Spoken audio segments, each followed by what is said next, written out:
surtout quand on achète en SCI à crédit.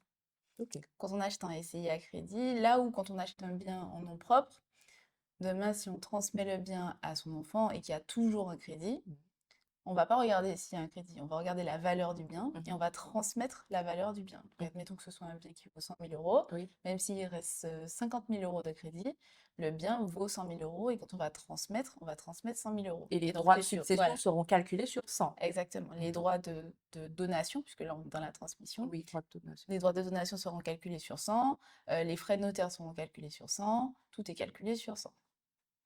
Par contre, en SCI, on ne transmet pas le bien, on transmet des parts. Et les parts d'une société, la valeur d'une part de société correspond à la valeur de la société. Donc, on va devoir valoriser la société pour définir la valeur Le des parts. capital. Donc, on va regarder l'actif, mais aussi le passif. Ok.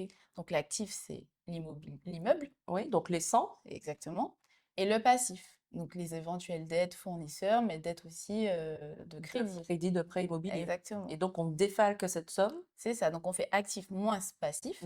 Donc admettons, je reprends mon exemple, 100 000 euros avec un crédit restant de 50 000 euros, 100 moins 50 000, la valeur des parts totales de la société vaut 50 000 euros. Donc quand on va donner à un moment T, donc le moment où le passif vaut 50 000 euros, au lieu de donner 100 000 euros, on va donner 50 000 euros.